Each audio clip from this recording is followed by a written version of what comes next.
Welcome to the podcast that will teach you how to successfully invest in and build steady streams of passive income from the highly lucrative niche of mobile home park investing. Veteran real estate investor and fund manager Kevin Bupp, along with his co-host and business partner Brian Spear, will personally share with you the valuable lessons they've learned along their successful journey as a mobile home park investor, so that you too can learn how to create passive income and generational wealth from this extremely lucrative niche. So without further ado, let's welcome your hosts for today's show, Kevin Bupp and Brian Spear. Welcome, guys and gals, to the Mobile Home Park Academy's weekly podcast. We'll provide all the information that you need to know to successfully locate, negotiate, close on, and make huge profits from the lucrative niche of mobile home park investing. I'm your host, Kevin Bupp, and today's show we're going to be speaking with mobile home park investor and owner Corey Woodruff.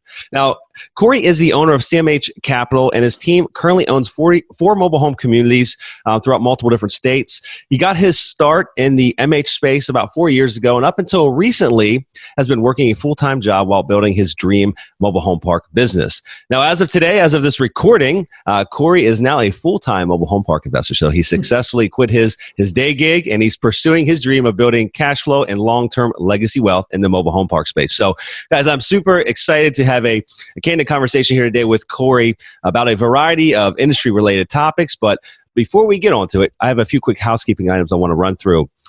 First and foremost, I just want to remind you guys of the platform that we've built. It's a partnership platform called BringKevinAdeal.com. And this is where basically I will pay you upwards of $200,000 if you find an opportunity that fits our criteria and we end up purchasing it. You can simply go to the website, BringKevinAdeal.com. There you can download my deal acquisition criteria, and you can also submit a deal for review. Again, BringKevinAdeal.com. Moving on here, if you love what we're doing here at the Mobile Home Park Investing Podcast, please take a moment, leave a 5-star review and rating. It helps us attract awesome guests such as Corey to the show.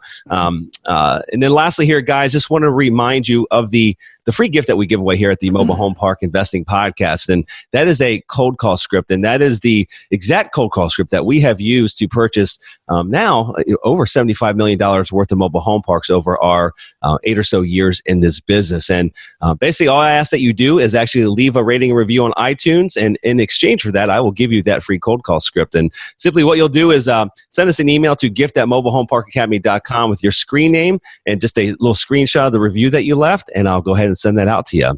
And then one other thing here before we get rolling, just the free 30-minute phone call I offer each and every Friday.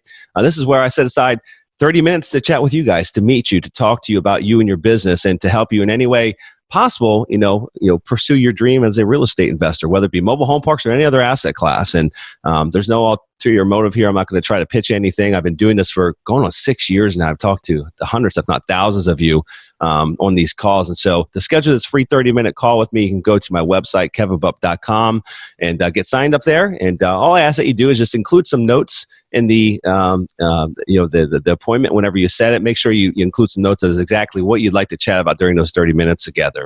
And so, guys, without further ado, I'd like to welcome our guest for today's show, Corey Woodruff. Corey, how's it going, buddy?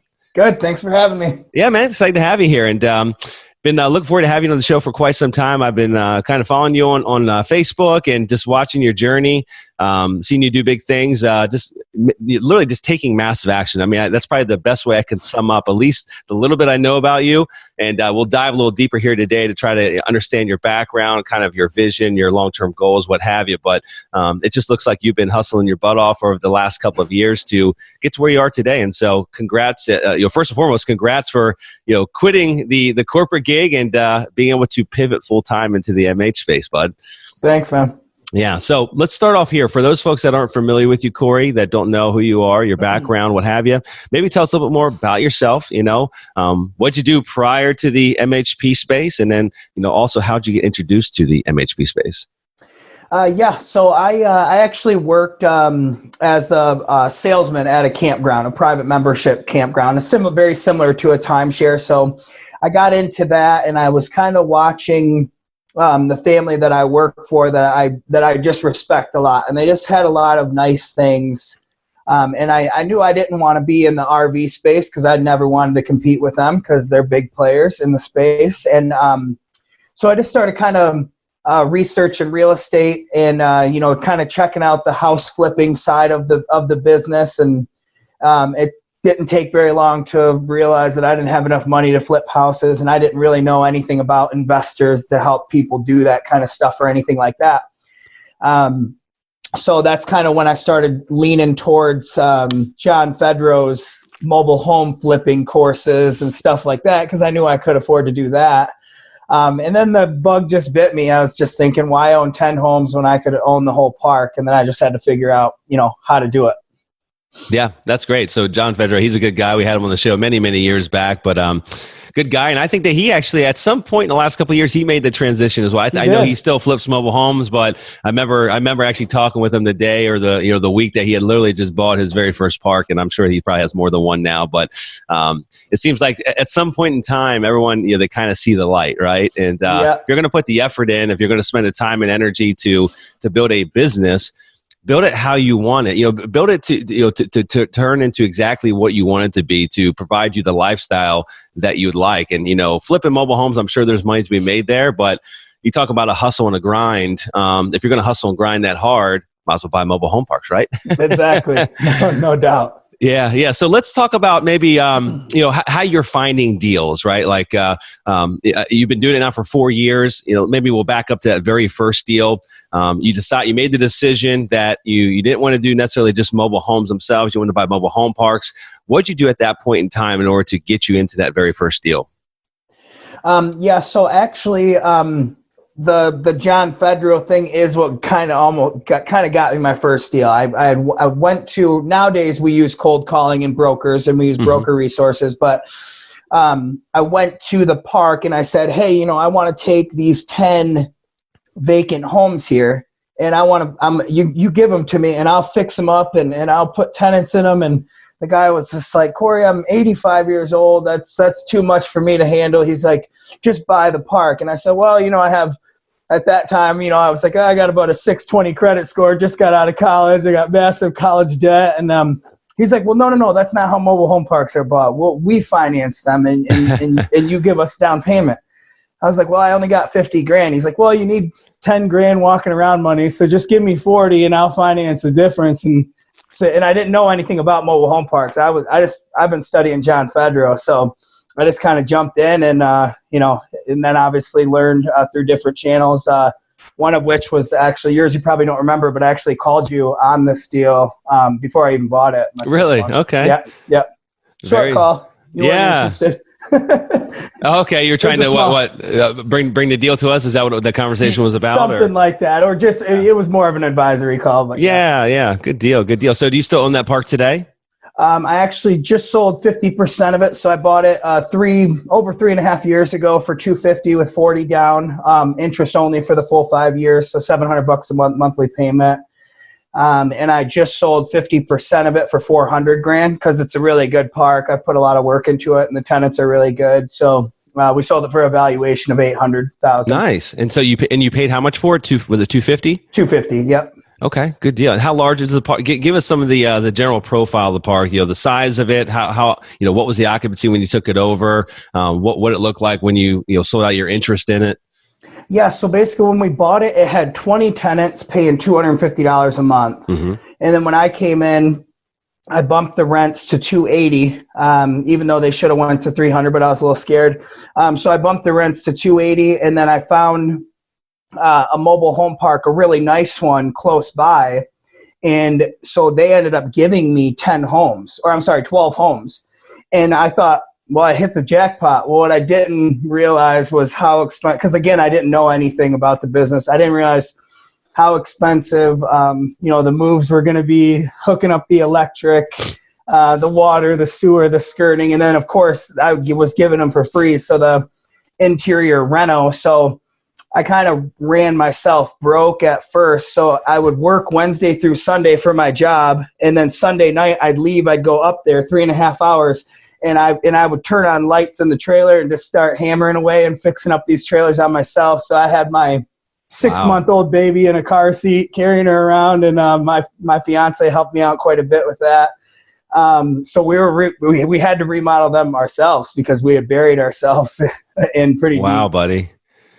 There's an important lesson to be learned there. I mean, you talk about hustle and like sheer determination. I mean, seriously, like that level of commitment. I mean, now I know, like just talking to you very briefly, in this interview, like now I know like that's obviously part of your DNA, but that also is why you're where you're at today. I promise you that 90% of the folks that would have bought that park, that would have then, committed to taking these 10 homes and then realizing that I'm broke now because these things are going to cost me $8 to $10,000 a pop minimum, probably to move and then get set and then renovated for habitable condition.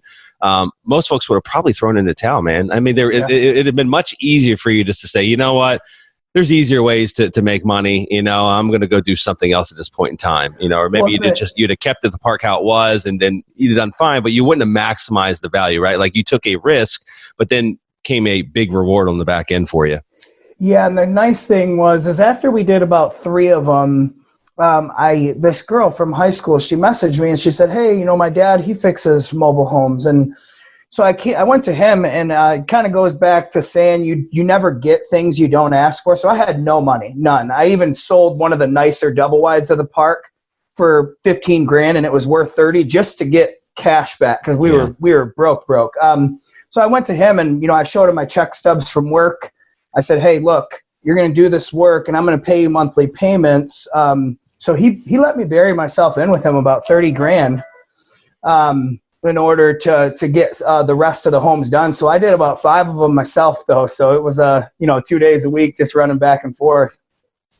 Yeah, that's rough, buddy. So you mentioned it was 20 paying tenants when you bought the park. How big is the park, though? How many lots total was the park? 61 spaces. Okay, so wow. So lots of infill opportunity there. So you took it to 30 shortly thereafter. And then, moving forward to, you just recently sold out your interest in that park. Had you brought in any additional infill units, or was it stuck at the 30? Nope, we brought in more. And then we also had a bunch of abandoned park-owned homes. Some we tore down. We had to tear down 10 homes. And then about another 10 we brought in or remodeled. So we ended up getting it up to 40.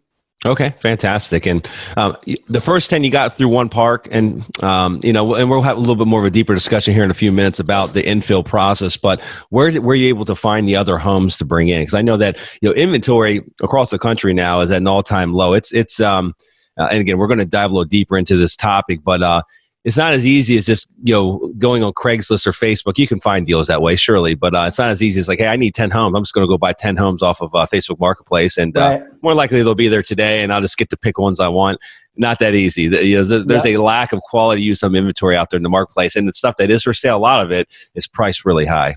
So how'd you find those other homes to bring in? I like using movers because these movers, you have to think when they haul a home away to have it tore down, they charge the park, whatever, $3,000, $3,500, whatever they're charging. Well, it's not like movers are rolling in cash, right? So they take those homes and they move them to their ginormous lots, and they sit there forever until they get around to tearing it down. So I like contacting movers and seeing what homes, and half the time they say, "Oh, you don't want none of the homes on my lot."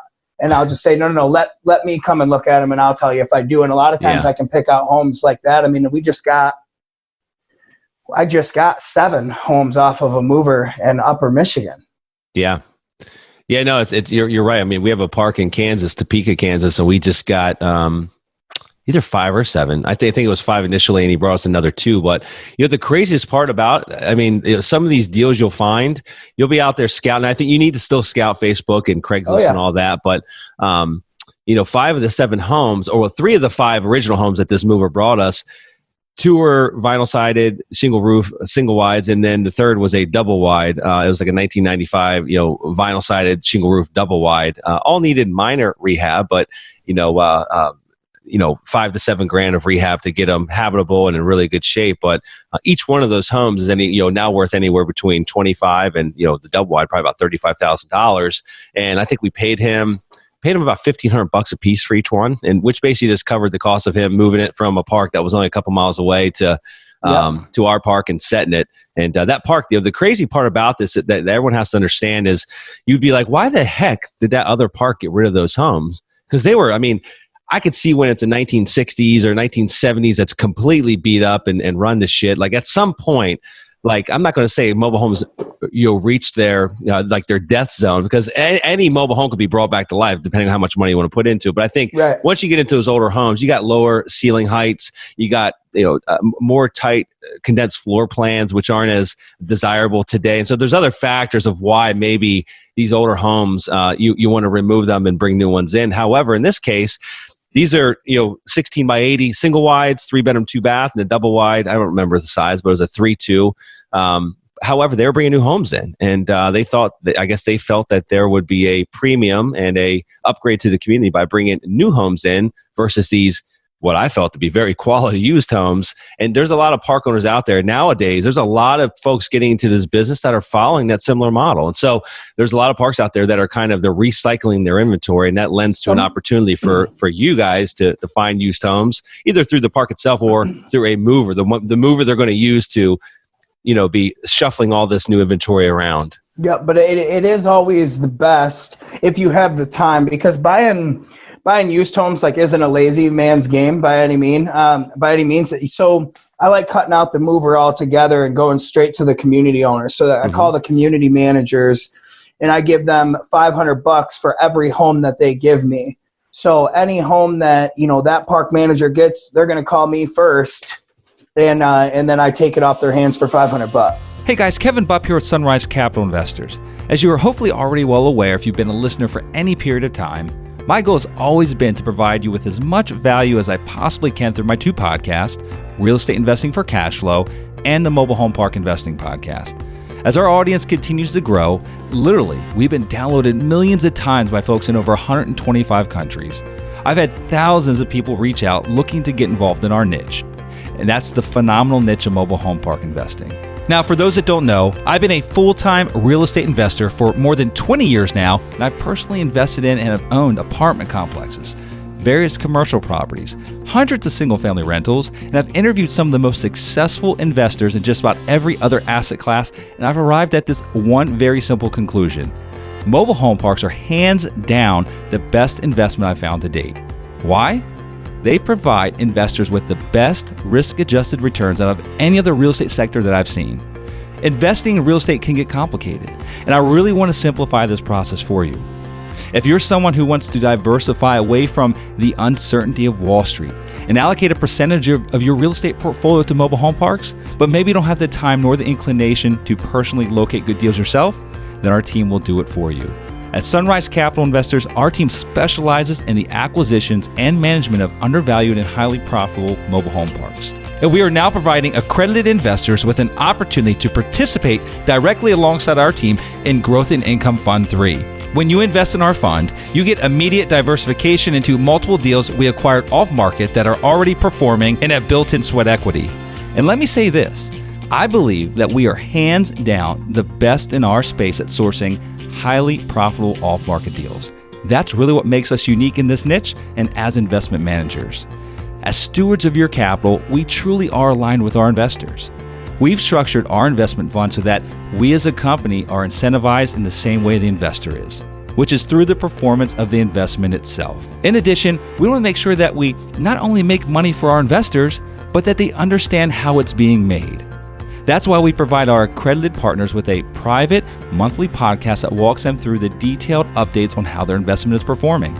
And we're very transparent, providing with the good, the bad, and the ugly at times. And so if you'd like to learn more about the partnership opportunities with our team here at Sunrise, please visit us at investwithsunrise.com and request access to the investor presentation. It's absolutely free, and you'll get instant access to review the off-market deals that we've already purchased that you can co-own with our team. Also, feel free to call us at 833-CASH-FLOW without the O. Again, that's 833-227-4359, and our investor relations team will help you schedule an appointment to speak with one of our managing principals. If you have questions, go ahead and schedule the call, and let's jump on the phone. And with that, guys, I like to leave with one last thought. From the time that I wake up in the morning till the time that I lay my head down the rest of the evening, my number one priority with everything I do, whether it be recording this podcast, working for our investors, helping each of you reach your investment goals, to providing a great experience to each of our residents who reside in our communities, is to add huge amounts of value to everyone that I come in contact with. Now, with that being said, I look forward to the opportunity of bringing value to you through Sunrise and through this podcast. Thank you for your time. Now, let's go ahead and get back to the show.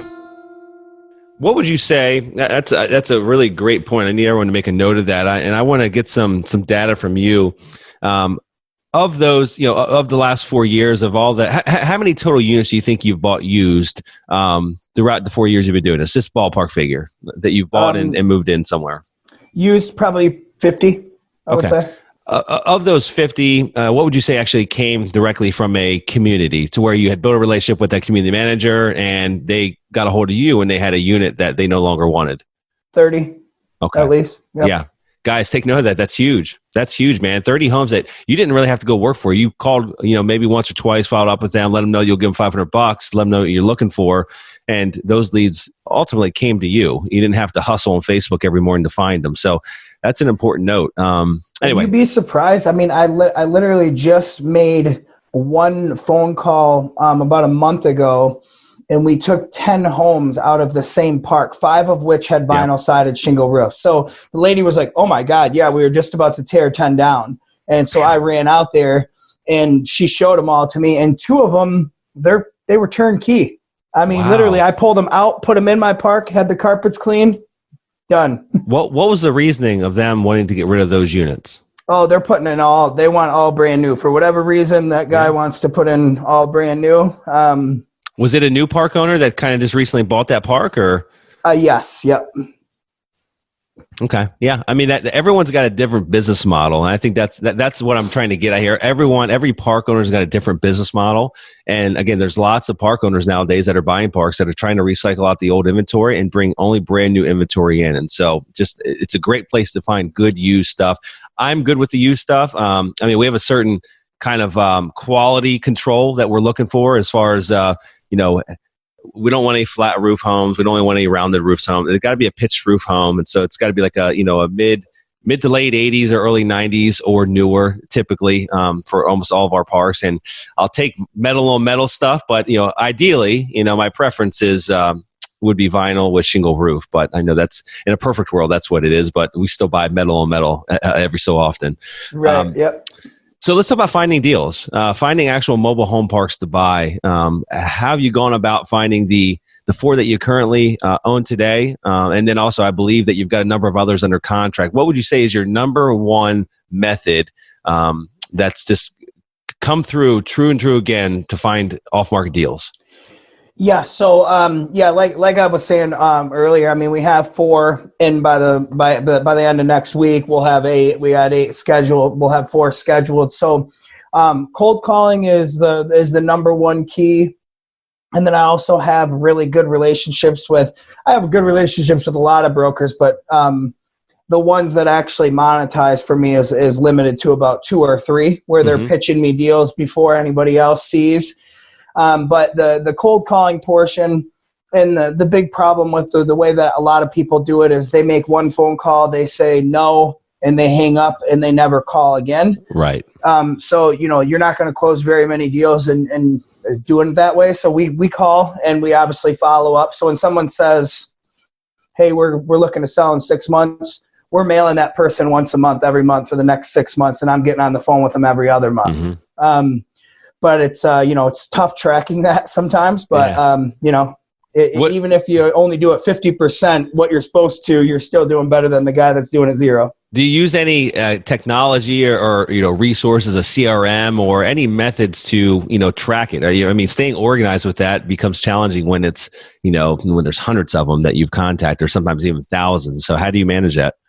Yeah. So up until yesterday, we did it on Excel and using Monday.com. So when someone says yes, we take it from the Excel to Monday, but now we're going to have Podio to take it to Monday.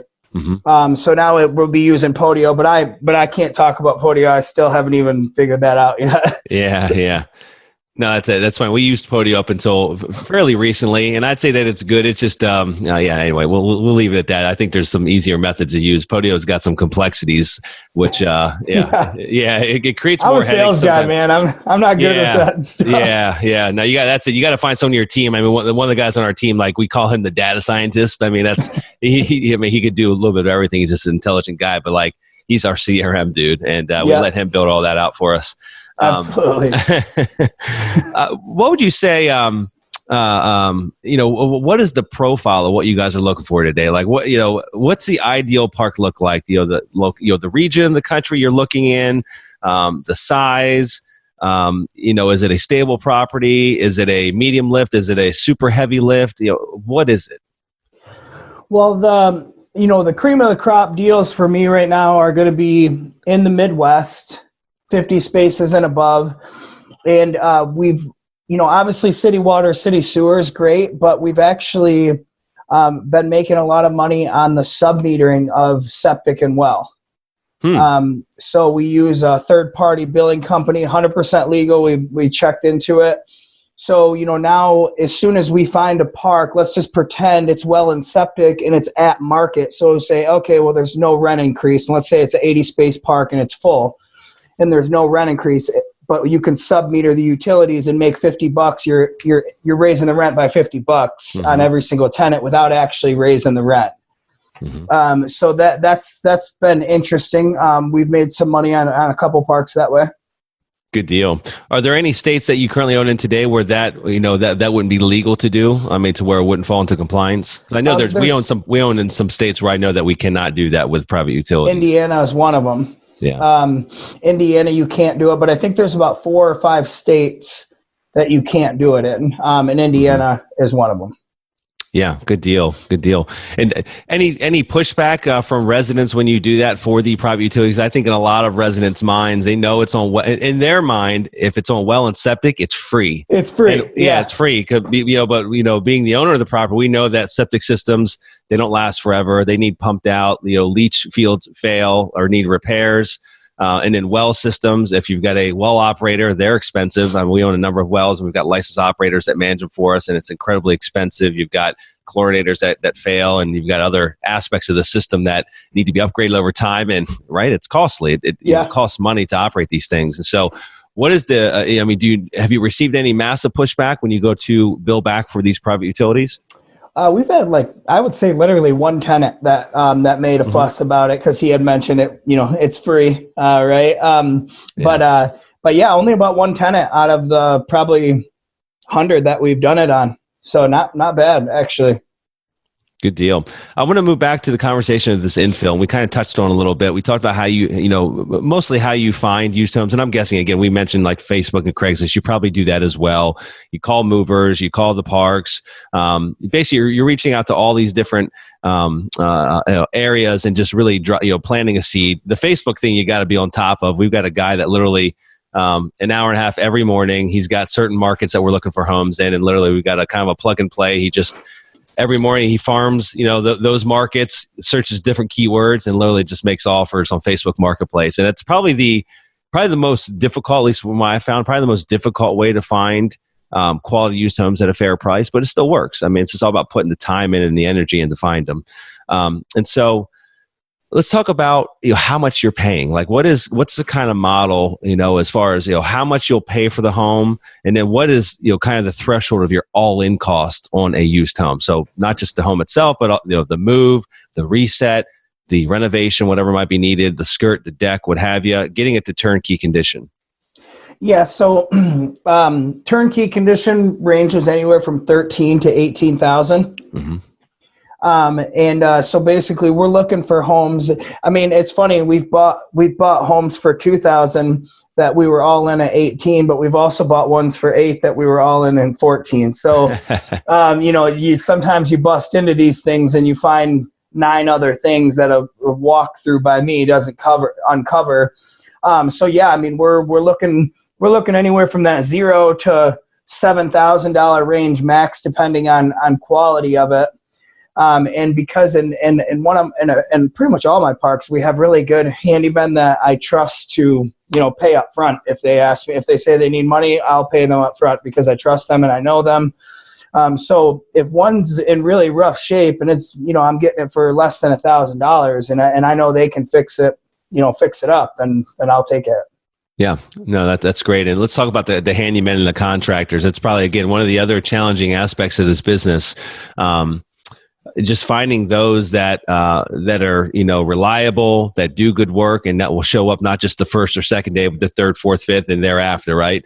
And so how have you found good workers for your different communities? It's, if you got a concentration of parks in like one MSA, like, I own 7 parks in Louisville, Kentucky, then it becomes a lot easier to actually find staff, because you've got steady work for them through multiple communities. But if you've got a lot of park operators, probably similar to yourself and us as well, we've got, a couple parks in Maryland, we've got a couple parks in Georgia, we've got a couple parks in South Carolina, right? Like, we're scattered. And so we don't have the luxury of just finding a batch of good people and then moving them around to our different communities. And so I know that's been always a challenge for us. It's actually become a little easier since this COVID thing. I think some people were out of work, but I can tell you that prior to COVID, 2019, at least us personally, it was probably the most challenging year for us finding quality contractors that were willing to do the work for a fair price. So tell me how, what you guys have done to find those good people. Yeah. So, well, the big one that I use is obviously Craigslist, because most of the guys that own big renovation companies, they'll come into a trailer and write you a quote for $25,000 to redo the whole thing. So use Craigslist, and I like to number one, meet them in person, but number two, kind of bait them in with a really small project. So if the project's $1,000 and they tell me they need 75% up front, that tells me that they don't have any money in their bank account. They're broke. So, and then if they do if they say, oh yeah, just give me 25% for materials, I'll let them do the little job and then kind of see how they do. But I've made a couple big mistakes on electricians. That's electricians have burned me more than handymen have, for sure. In what way? Like, on what types of projects? I've just given, we hauled in some homes, and I gave one guy, 8 homes to do all at once, and paid him, 50% for each home. And, and then he just didn't end up completing the work. Oh, that's unfortunate. To hook them up, right? Is that what you mean? Okay. Yep. To hook them up. Got it. So the handyman, just kind of giving them a small task and seeing if they're going to try to get all the money up front. And then also, meeting with multiple of them and having them give you different quotes. But also too, it's the way you explain it. If you tell them, hey, we're not remodeling the Taj Mahal here. We're trying to make it a safe, livable home for someone to move in and make their own. So if the windows aren't vinyl, well, the person who owns the home can put in vinyl someday in the future. We're just trying to make sure that it's safe and it's livable and it's not, disgusting, right? I mean, nice new carpet and flooring and that kind of stuff. Yep. Gotcha. And then once you guys have these homes habitable, what's your end game? Do you do lease to owns? Do you do straight rentals? Do you try just to sell them outright? What's your MO? Yeah, try to sell them outright, but a lot of the markets we do rent to own with them, because most of the parks, all the parks I've ever bought had little to no park owned homes, so we can afford to kind of stabilize with some technically park owned home rent to own type deals. Okay. And then what's your, with the rent to owns, I mean, what's your typical time frame? Is it a 3-year, 5-year, 7-year, 10-year? Like, how long do you typically draw it out? I just try to get my money back. That's it. So I try to do like $3,000 to $5,000 down, and because we're 15 to 18 in, don't grab your calculators or anything, but I think it's 24 months paying an extra $300 to the trailer, and then they own the home outright. Yeah, no, it's a good point. I ask it because it's important for folks to understand that, at least this has been my personal experience. There's not a lot of money to make on the rental side of the business, when you got a rent to own, until they actually own that home outright, they're much more of a transient tenant, right? They're not as sticky as someone that actually owns that home, because you got to think their payment's probably double of what someone that actually owns their home outright. And so the faster you can get them the path of completion, the faster you can get them to where they actually have that title in their hand and they own the home outright. And now their total rent goes from $650 to $325, just paying lot rent.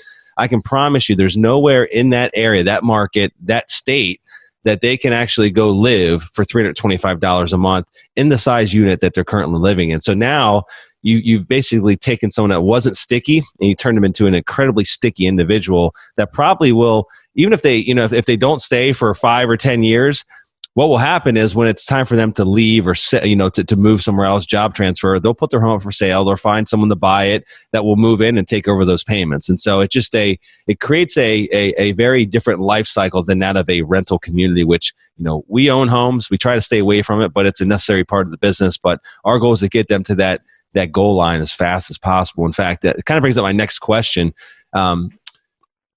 I'm going to give you a hypothetical situation. I'd love to hear kind of your take on it. So you got a home, you got $10,000 into it total.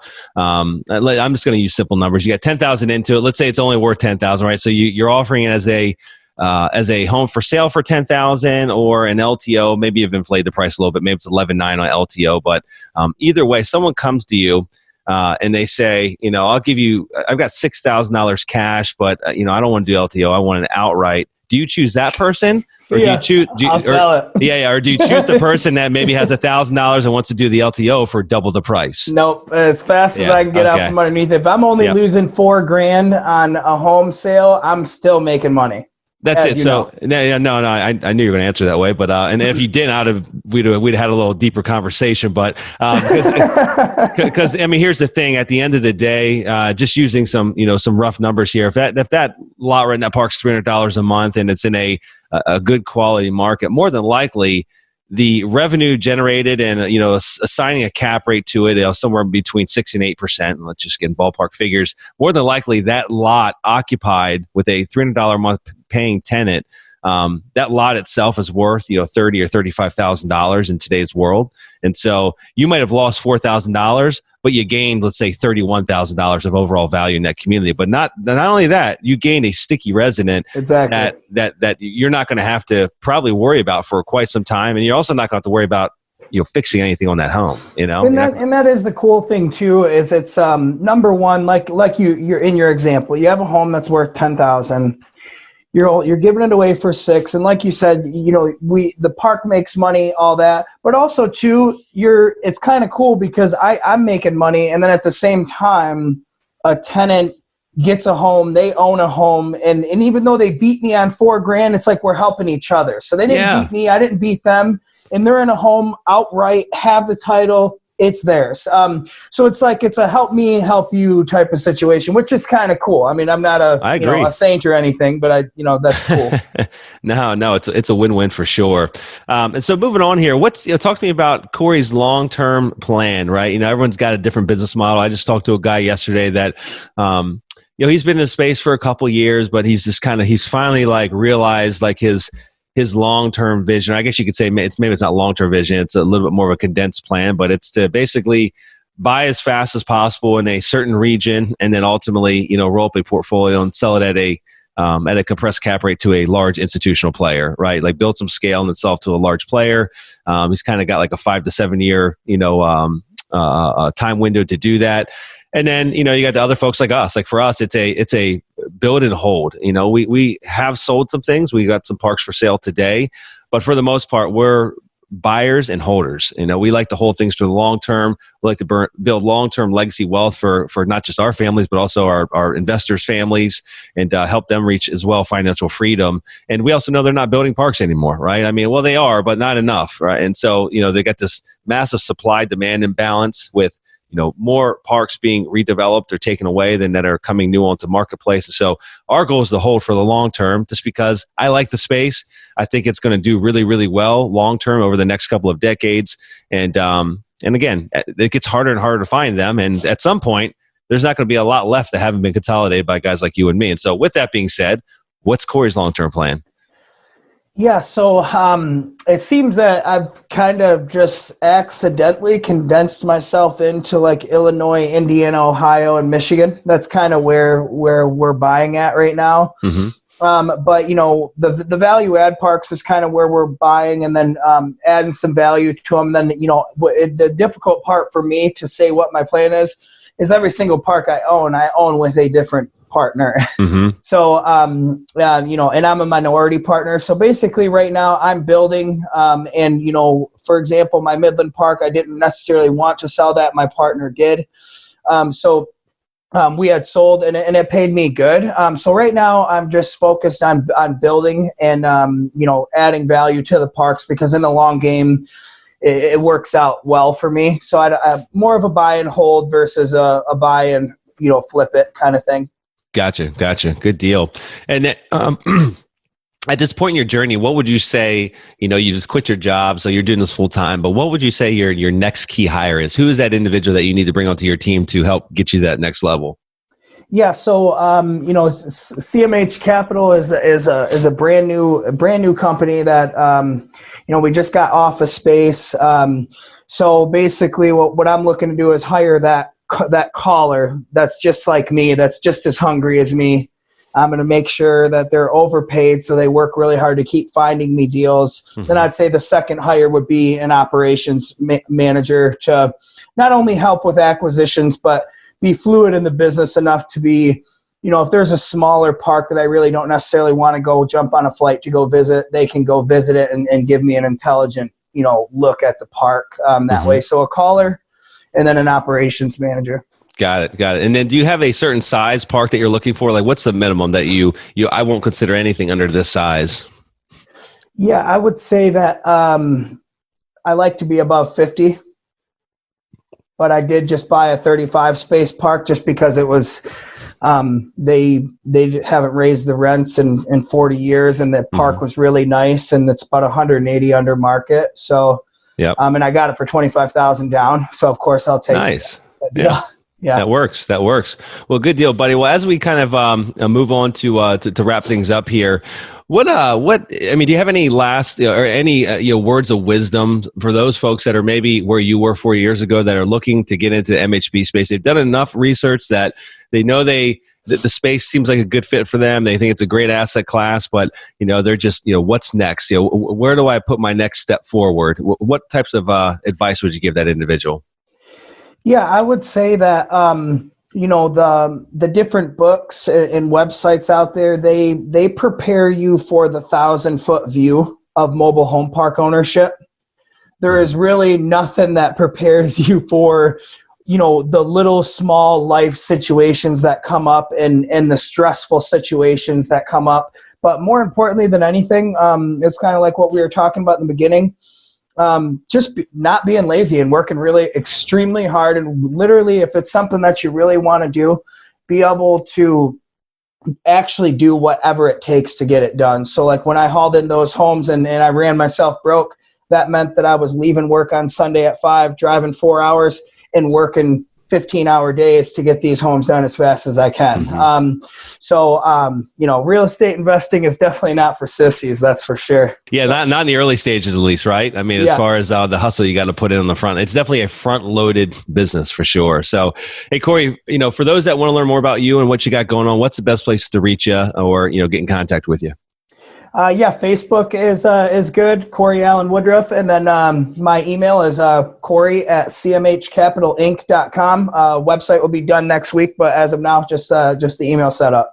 Good deal. But that's all we have, man. I appreciate you coming on the show. Appreciate you sharing your story, some incredibly valuable insights, and wish you all the best, man, as you move forward in this career. All right. Thanks, man. I appreciate you having me. Alrighty, guys, that's all we have for today's show. Just want to also remind you to be sure to stop by the Mobile Home Park Academy website where you can download all the previous podcast episodes that we've done. I think there's 120 or so up there now. And in addition to that, you download a copy of our free ebook, which is called The 21 Biggest Mistakes New Investors Make When purchasing their first mobile home park and how to avoid them. It's an easy read. It's a required read. Go grab it, especially if you're just getting started. Don't be a victim. As Corey said, like there's a lot of little unique nuances that you find as you get into the space, and that book will at least help put you on the path to hopefully avoiding some of those mistakes on the front side. So with that, again, guys, thank you again for stopping by and joining us here. This is your host, Kevin Bupp, signing off. Take care. Congratulations for taking the necessary steps to achieving massive success through the highly lucrative niche of mobile home park investing. To learn more about partnership and passive investment opportunities with Kevin and Brian, please visit www.investwithsunrise.com. Also, be sure to visit our website, www.mobilehomeparkacademy.com, to download your free digital ebook version of the 21 biggest mistakes investors make when buying their first mobile home park and how you can avoid them.